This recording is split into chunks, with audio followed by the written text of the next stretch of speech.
Hello, random stranger. Today we're listening to a song that everyone still seems to be talking about despite it being released a good couple of months ago. Special thanks to Rai and Extradi who recommended it to me on my coffee page and got my eyes and ears on it again. It is actually Suisei's BIBBIDIBA. This won't be a first listen though. I have heard the song before and I've seen the MV. I have to say that this is probably peak Suisei to date.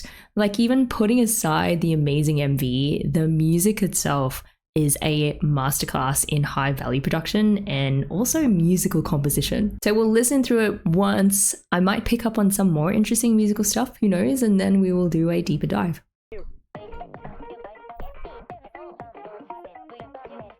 That chopped up Suisei mixed with like that distorted alto sax makes for a great intro. Such a pop. Also, the sparseness of the mid-range here is great. It's such a smooth transition into this more filled out part.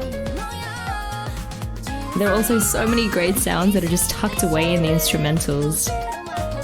Oof, like those subtle keyboard runs. That key change, it was set up so well. We'll get into it later.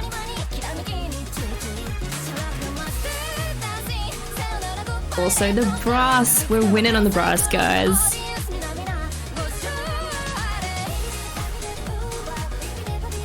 BIBBIDIBA. It's so unfair, even when she's singing absolute, like, ridiculous lyrics, she sounds good. Probably one of my favorite jumps. Okay, the number of times the beat, and not just the beat, but the vibe switches in this section is quite crazy. But it's all somehow perfectly sequenced, and they use a pretty cool trick to do that, which we will also get into. Yes, that hip-hop drum breakdown.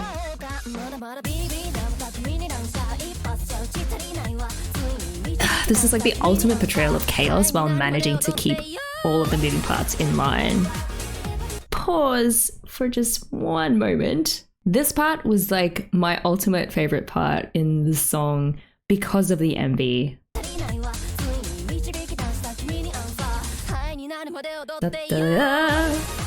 I know that's the shoe throw part and I know everyone loves that part, but musically there is such a great marriage between what happened in the MV at that moment and what happens with the key changes there.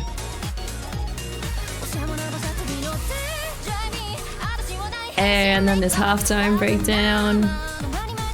This song, it just does not have a typical structure, which I so appreciate.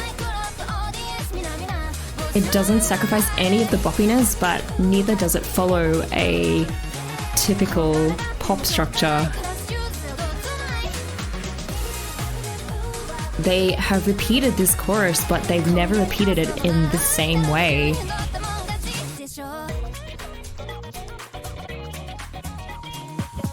It's such a short song, but it's probably just the right length. I love this song. I think it deserves all of the hype that it's getting and some. It contains within it some very, very smart use of key changes, which by now all of you should know is a huge plus for me. There's also some cool production tricks that they use to ensure that all of the fragmented sections that have these very, very disparate beats and rhythms all cohered together in a very satisfying way. In lesser hands, this sort of ambitious track can absolutely turn into like a mushy salad mix of chaos. But here, there was no problems at all. They successfully harnessed that chaos and turned it into an absolute hit. One reason why I love doing these deeper musical dives with you guys is because we can discover a million cool different ways that composers use key changes to set up a surprise or a cool switch up in the music or to emphasize the story of a song. In BIBBIDIBA, the key change itself is quite simple.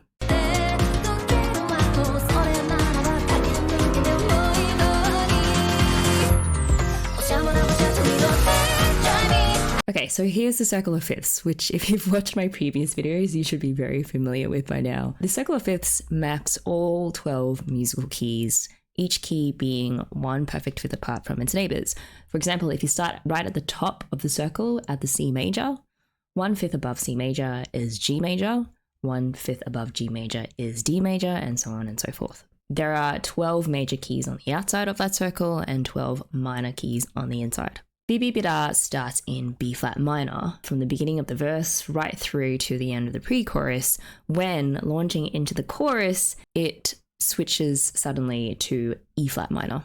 Being right next to each other on the circle means that there is only a one note difference between the two scales, between the B flat and the E flat minor, which makes the key change sound pretty harmonically compatible and smooth.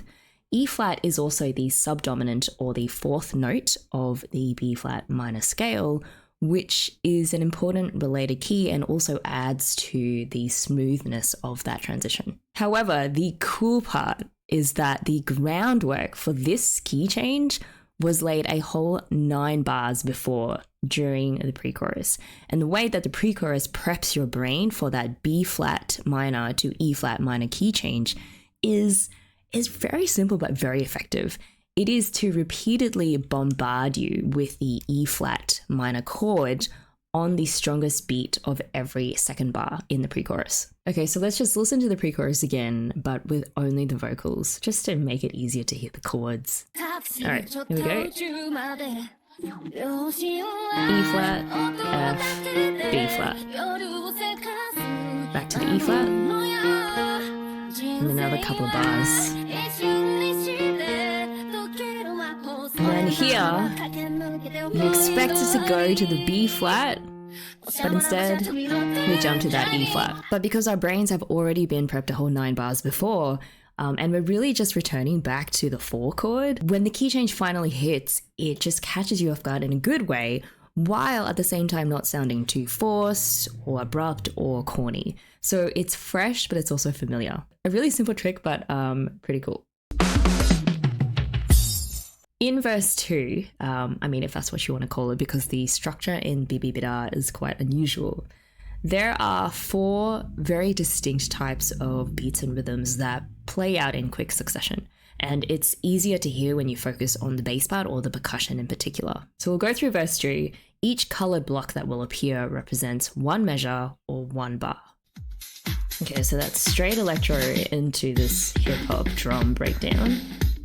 And then straight into this trap beat, like those very rapid 16th note hi-hats, which is typical of trap, and also the bass going into halftone. And then the Latin, like, back to that hip-hop.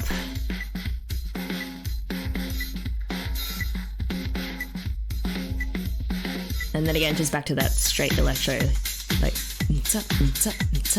So there you have 4 very distinct styles. Suisei's vocals don't really help tie things together either, because her vocals really follow the types of distinct beats and rhythms that are playing. So how does BIBBIDIBA tie together each of those distinct sections so that it doesn't sound like a complete incoherent mess? And they do it by repeating a motif, which is just like a short recurring musical idea that, again, was planted in our brains right from the very start of the song. This 2-bar saxophone riff, or very close variations of it. So this is verse 2, but with everything except that 2-bar saxophone riff stripped out. And you'll see how it acts as a common thread that links one distinct musical section, in other words, like those different colors, to the next.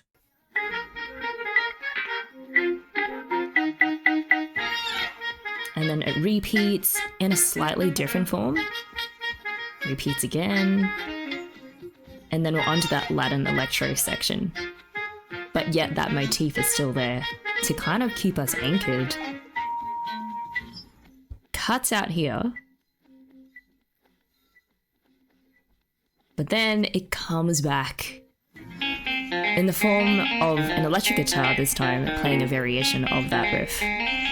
Finally, just to make sure you really don't get lost in all that chaos, there is a literal digital metronome sound playing on every first and third beats of every bar, all the way throughout that very varied section. To sum up, the use of a motif for the purpose of stitching together a much longer string of distinct ideas is a tried and tested method that composers have used for centuries. This is one of Bach's 6-part fugues, and it is arguably a lot more complicated than BIBBIDIBA, but the core idea is the same. It's to have a common thread, a motif, that can be the glue for all of your different musical ideas.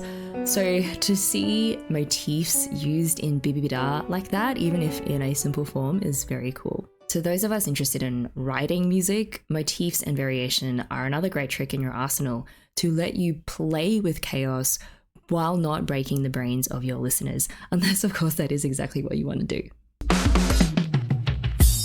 Okay, now to my favorite part. So we already covered the fact that the main key change that occurs in BIBBIDIBA is that sudden jump from the B flat minor to the E flat minor. Where it gets really interesting is when you compare the first instance of that key change to the second time it happens, i.e. when the shoe throw scene happens. So here's the first time that the key change happens, which is at the end of the first pre-chorus. And the main thing to note here is exactly when the key change occurs. Let's count the beats. 1, 2, 3, 4, key change there. So here, the key change is pretty subtle and happens quite quickly.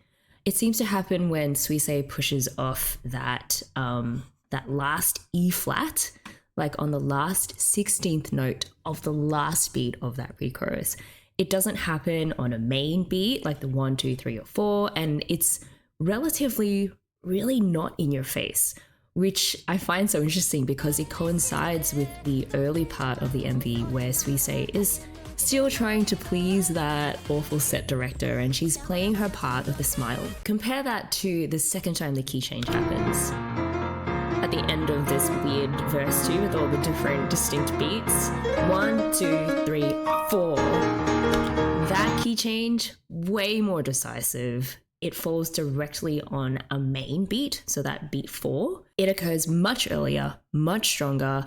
It's not snuck in there like the first time that key change happens, like on that last little bit of the very last beat, but it happens face on, punching through with a sudden key change on the last beat of a bar, which is the weakest beat of the bar. And in such an accented way as well, is a bit of a musical FU. Nor does it really wait politely for the next bar to change the key on the first beat so that it sounds a lot more, I guess, straight and clean. Nope, Suisei at this point is super fed up. She's just chucked her shoe at someone, not just anyone, the director, and she wants to F up the key whenever it is that she says she wants to. That's what that difference in the way that they did the key changes said to me. Also, the timbre of Suisei's voice really helps accent that break from the original key the second time. Imagine if she'd done that octave jump, like da da, just in a very clear, open sort of voice instead of the slightly gravelly, yodely tone that Suisei has and emphasizes there, really. It would not have conveyed the same FU power, I think, that jump paired with that sudden key change has. Are we just reading too much into the music theory? Maybe, most likely. You know, I'm pretty crazy like that.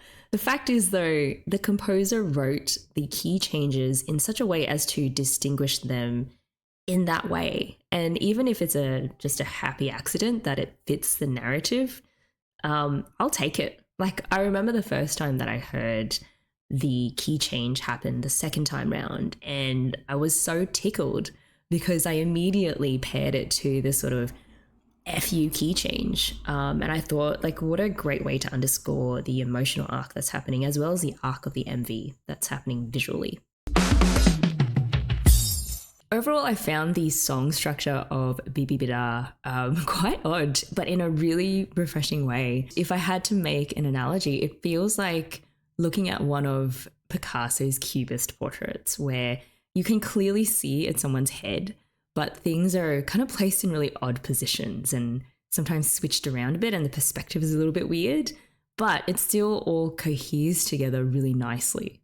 Things about BIBBIDIBA that gave me that same odd displaced feeling are the fact that the pre-chorus, it only ever appears once in the song. The fact that the only thing that verse 2 shares in common with verse 1 is that saxophone riff.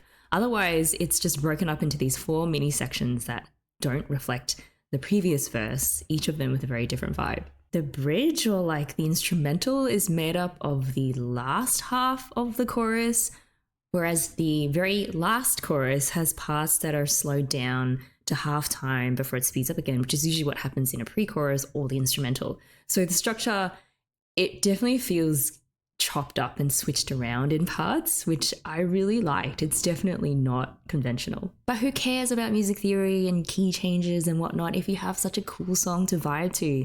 I love BIBBIDIBA, even though it's such a freaking hard name to say. I had to cut so many times while recording this because I still can't pronounce it properly. But thank you so much for recommending it to me. I look forward to whatever Hololive track is next. And yeah, I just hope that you enjoyed learning along with me, like all the bits and bobs that this piece puts in there and the little flourishes that they use to kind of make it the cool track that it is.